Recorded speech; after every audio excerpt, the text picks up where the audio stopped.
Hello students, कैसे हो आप सब। उम्मीद करता हूँ सारे बहुत अच्छे होंगे, बहुत बढ़िया होंगे। तो चलिए इसी के साथ में शुरुआत करते हैं 9th क्लास के हमारे chapter number first number system की। लेकिन इसको शुरू करने से पहले हम फटाफट से जो हमारा बेसिक है, यानी कि हमने जो पिछली क्लासेस में पढ़ा है वो देख लेते हैं।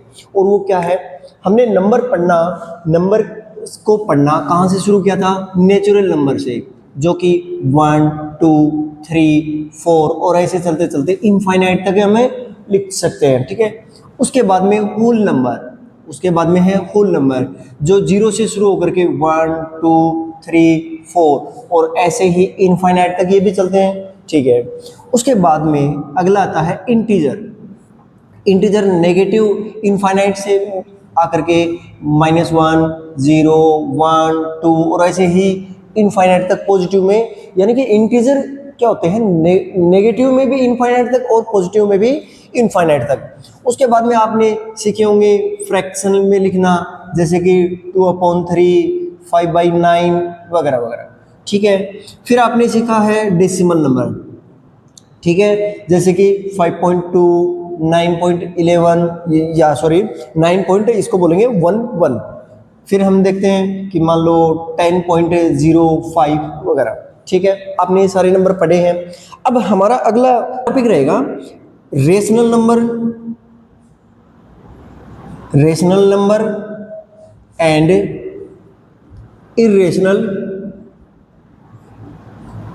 नंबर।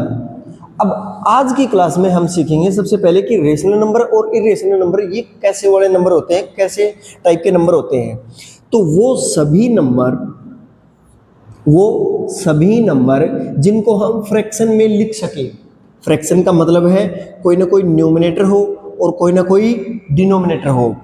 इसी फॉर्म को हमने 9th क्लास के चैप्टर फर्स्ट में बोल दिया P/Q फॉर्म, यानी कि अगर किसी नंबर को हम ऐसे फॉर्म में लिख सकें उसी नंबर को हम क्या बोलेंगे? Rational number.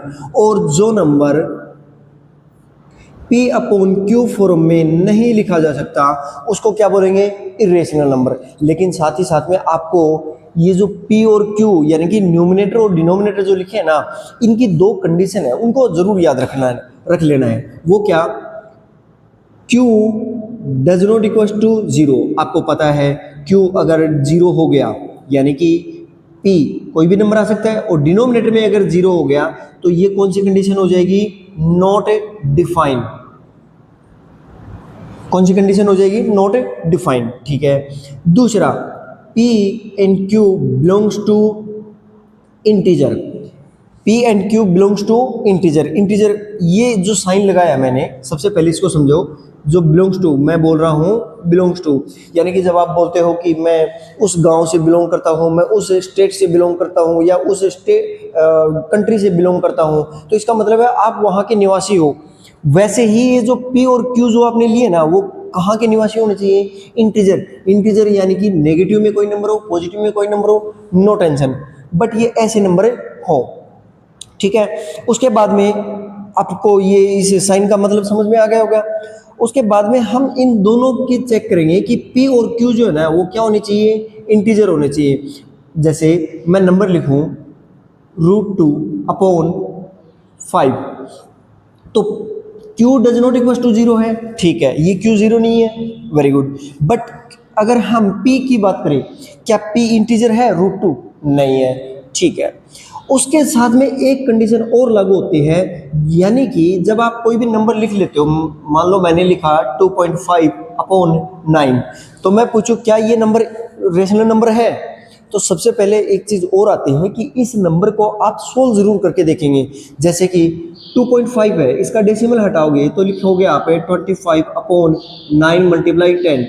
इसको जब आप सोल्व करोगे तो लिखोगे 25/90। बिल्कुल ये कौन सा नंबर है? इंटीजर, रेशनल नंबर है। सबसे पहले हमें सोल्व करना जरूरी है।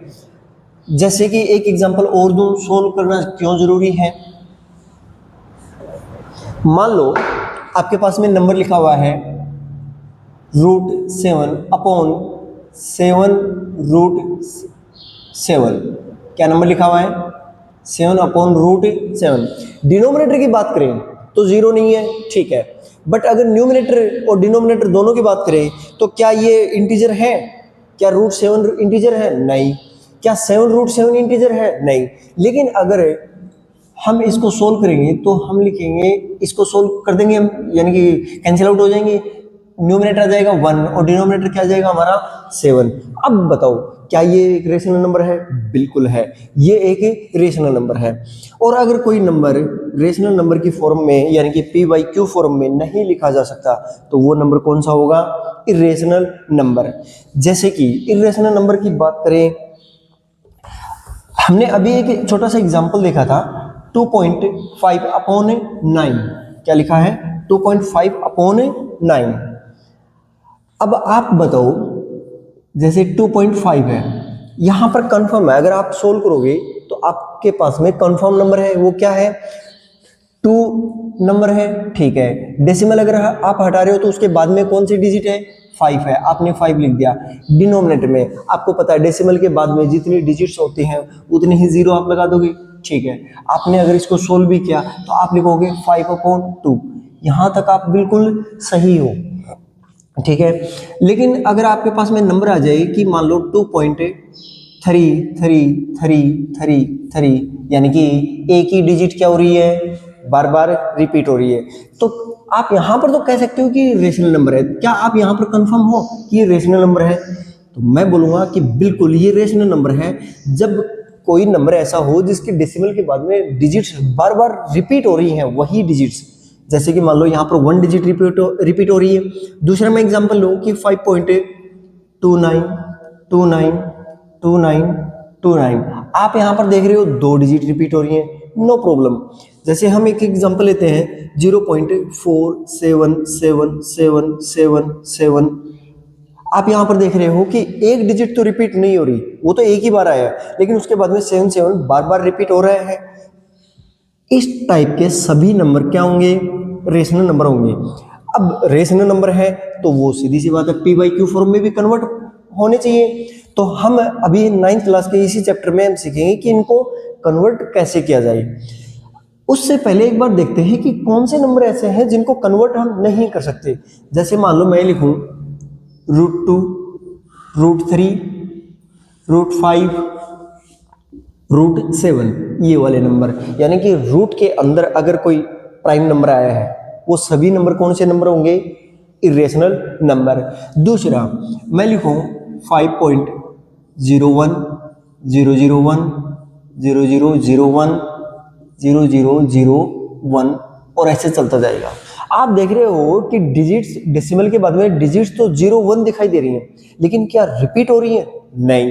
पहले क्या था? 01 था, उसके बाद में क्या था? 001 था, उसके बाद में 0001, 401, आगे बढ़ते जाएंगे 501, फिर 601, लेकिन क्या रिपीट हो रही है? नहीं।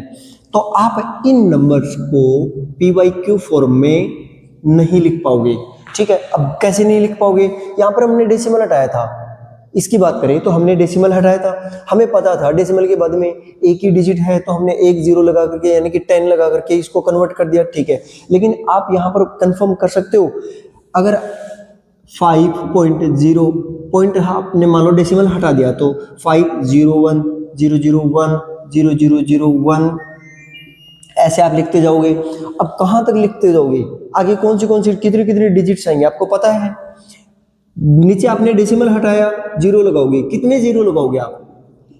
मैं पूछ रहा हूं कि कितने जीरो लगाओगे? आपके पास में कंफर्मेशन है कि इतने डिजिट्स आए हैं? नहीं, तो आप इनको नहीं कन्वर्ट कर पाओगे। अब हमारा अगला टॉपिक है कि हम इन नंबर्स को कैसे कन्वर्ट कर सकते हैं। तो चलिए शुरुआत करते हैं। उससे पहले एक बात बताओ मेरे को कि जैसे आपने 2.5 को कन्वर्ट किया है फ्रैक्शन में, 2.5 यानी कि डेसिमल नंबर था, आपने इसको कन्वर्ट किया है फ्रैक्शन में। आपने सबसे पहले क्या क्या देखा इसके लिए? आपने देखा कि हाँ डेसिमल लगा हुआ है, ठीक है, वो हम हटा देंगे। आपने देखा कि डेसिमल के बाद में क्या नंबर है? 5, यानी कि एक डिजिट है, आपने एक जीरो लगा दिया यानी कि डिनोमिनेटर में 10 लगा दिया। उसके बाद में मान लो मैं एक एग्जांपल लूँ कि 5.94, अगर आपको इसको कन्वर्ट करना हो तो आप लिखोगे 594, डिनोमिनेटर में 100। अब की बार डेसिमल के बाद में कितने डिजिट्स हैं? 2 डिजिट्स हैं, आपने 2 जीरो लगा दिए, ठीक है। यहाँ पर तो आपके पास में कंफर्म डिजिट्स हैं। अगर मान लो कहीं पर कंफर्म डिजिट्स नहीं हुई तो उसका एक अल्टरनेट सॉल्यूशन है। वो क्या? सबसे पहले आप मानो कि 2.5 को अगर आप कन्वर्ट कर रहे हो तो एक नंबर आ रहा है, मान लो वो नंबर आपको नहीं पता, 25/10 आया था ना, मान लो आपको ये नहीं पता, तो आप क्या लिखोगे? x, कोई भी एक वेरिएबल ले लोगे कि वो नंबर आया है, ये नंबर आया है x, ठीक है।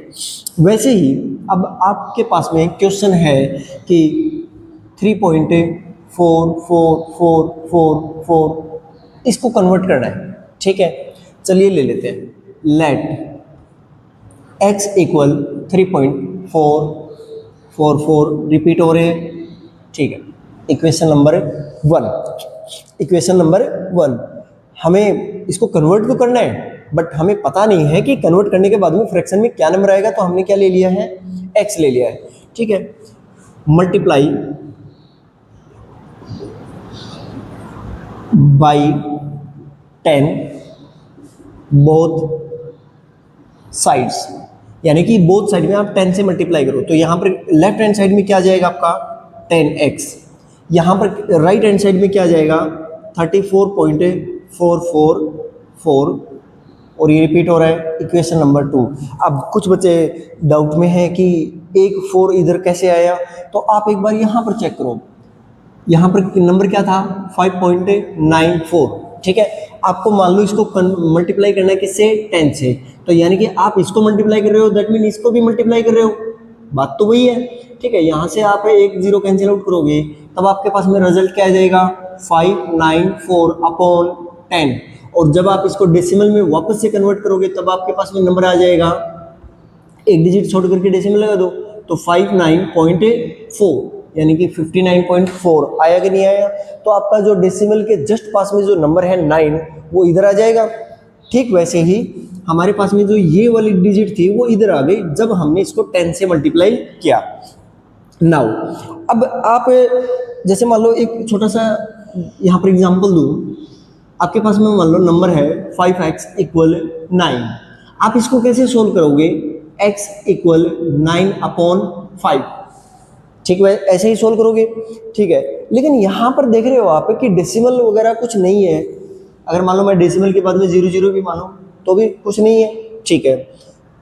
क्यों ना हम ऐसा कुछ करें कि डेसिमल के बाद वाले सारे डिजिट्स को कैंसिल आउट कर दें, और वो तभी पॉसिबल है जब हमें इक्वेशन नंबर 1 और 2 को देख रहे हैं ना, तो डेसिमल के बाद में इनफाइनाइट तक 4 है, यहाँ पर इक्वेशन नंबर 2 में भी इनफाइनाइट तक 4 है, लेकिन बड़ी वाली इक्वेशन कौन सी है? 2 है, क्योंकि यहाँ पर 34 है और यहाँ पर कौन है? 3 है।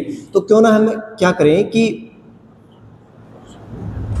Subtract equation 1 from equation 2।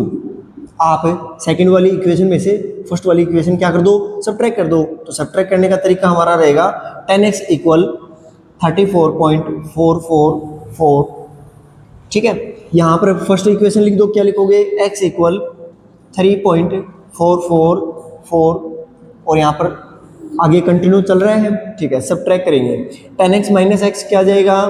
9x। 34, अभी 34 को बाद में सोल्व करेंगे, पहले यहाँ पर देखो डेसिमल के बाद में 4 डिजिट इनफाइनाइट तक जा रही है, यहाँ पर भी 4 डिजिट इनफाइनाइट तक जा रही है। आप इनको कैंसिल आउट मान लोगे, क्योंकि अगर यहाँ पर थाउजेंड्स स्टेप पर अगर कोई 4 आ रहा है तो उसकी कोई वैल्यू है, उसकी वैल्यू बहुत छोटी है, यानी कि उसको हमें 0 मान लेते हैं।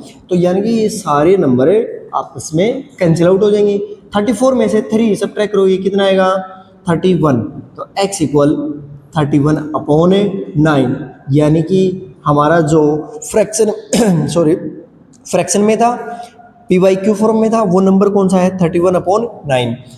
ये किसके इक्वल में आया है? x, और हमने यहाँ पर x को क्या माना था? जो हमारा क्वेश्चन था 3.444, इसी को तो माना था। तो यानी कि हम यहाँ पर लिखेंगे कि 31/9। अब आप देख रहे हो कि 31/9 PYQ फॉर्म में है, ठीक है। Q does not equal to 0 है, बिल्कुल है, क्योंकि डिनोमिनेटर में क्या है हमारा 9। पी और क्यू जो बिलोंग्स टू क्या है, दोनों ही बिलोंग करते हैं किससे, इंटीजर से, बिल्कुल।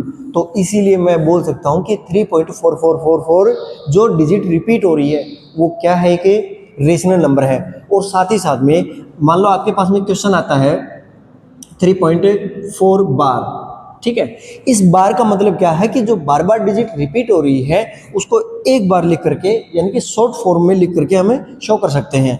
और जैसे मान लो आपके पास में नंबर लिखा है 5.94, ठीक है, और दोनों के ऊपर बार लगा है, तो इसका मतलब है आप इसको लिखोगे, एक्सपेंड करोगे 5.949494 और ऐसे ही रिपीट होता जाएगा। उम्मीद करता हूँ आपको ये जो पूरा क्वेश्चन है या रेशनल नंबर और इरेशनल नंबर के बारे में अच्छे से समझ में आ गया होगा। एक छोटा सा टॉपिक और बचता है, रेशनलाइजेशन करना, किसी भी नंबर का रेशनलाइजेशन करना। अब वो कैसे हम करेंगे और क्यों करते हैं, देखिए, जैसे कि आपको दो टाइप के नंबर मिलेंगे। पहला टाइप का नंबर ये रहेगा, कैसे, मान लो 1/√5 ये नंबर दे दिया। दूसरा आपको टाइप का नंबर मिल सकता है, मान लो 2/√5 + 9, ठीक है, छोटी डिजिट ले लो, कोई फर्क नहीं पड़ेगा, 2 ही ले लिया, ठीक है। ऐसे वाले नंबर मिल सकते हैं। आपको इसका रेशनलाइजेशन करना है। रेशनलाइजेशन का मतलब ये होता है कि डिनोमिनेटर में जो हमारा इरेशनल नंबर है, इरेशनल डिजिट जो है, यानी कि √5 जो कि एक इरेशनल नंबर है, अकेले √5 को अगर हम देखें तो कौन सा नंबर है ये, इरेशनल। 5 + √5 + 2 ये भी कौन सा नंबर है, इरेशनल नंबर है। इनको डिनोमिनेटर से हटाना है बस। तो इसके लिए हम क्या करेंगे, अगर आपको ऐसे सिंगल डिजिट मिलती है, आप सेम डिजिट से मल्टीप्लाई और डिवाइड कर दोगे। √5 को 1 से मल्टीप्लाई किया, √5, √5 को √5 से मल्टीप्लाई किया 5, और यहाँ पर ये 5 कैसे आया मैंने एक वीडियो में आपको बताया है, आप ज़रूर उसको वो सर्च करके और ज़रूर देखना, ठीक है। अब बात करते हैं यहाँ की। अगर आपके पास में ऐसा कोई नंबर है +2, ठीक है, अगर आपको इनका रेशनलाइजेशन करना है, आप क्या करो कि डिनोमिनेटर में जो नंबर है ना, उसी से सेम एज जैसे आपने यहाँ पर किया था, सेम एज वैसे ही आप इसको मल्टीप्लाई और डिवाइड कर दो। लेकिन थोड़ा सा चेंज करना पड़ेगा, वो क्या, जैसे आप देख रहे हो इस नंबर के डिनोमिनेटर में यहाँ पर ये ऐड हो रहे हैं, तो आप यहाँ पर क्या कर दो, सब्ट्रैक्ट, ठीक है, यानी कि उसका उल्टा करना है। और उल्टा क्यों करना है, पॉजिटिव हो तो नेगेटिव, नेगेटिव हो तो पॉजिटिव क्यों करना है, क्योंकि इससे हमारा क्वेश्चन जो है सोल्व हो जाएगा। और यहाँ पर आप देख रहे हो कि एक आइडेंटिटी बन रही है a + b और a - b की आइडेंटिटी बन रही है, जिसका शॉर्ट फॉर्म क्या होगा, a² - b², इसके लिए, ठीक है। और a² - b² ही क्यों, क्योंकि आपके पास में यहाँ पर रूट के फॉर्म में नंबर है, यहाँ पर नहीं है। लेकिन अगर मान लो दोनों साइड में भी रूट का फॉर्म आ गया, तब भी आप दोनों का स्क्वायर करोगे, ऐड कर रहे हो, सब्ट्रैक्ट कर रहे हो, तो उसके लिए क्या रिजल्ट आएगा कि अगर आपने √5 का स्क्वायर कर दिया तो आपके पास में रिजल्ट एक 5 आएगा, जो कि आपका एक रेशनल नंबर है। उसके लिए आपको इनका साइन चेंज करना पड़ेगा।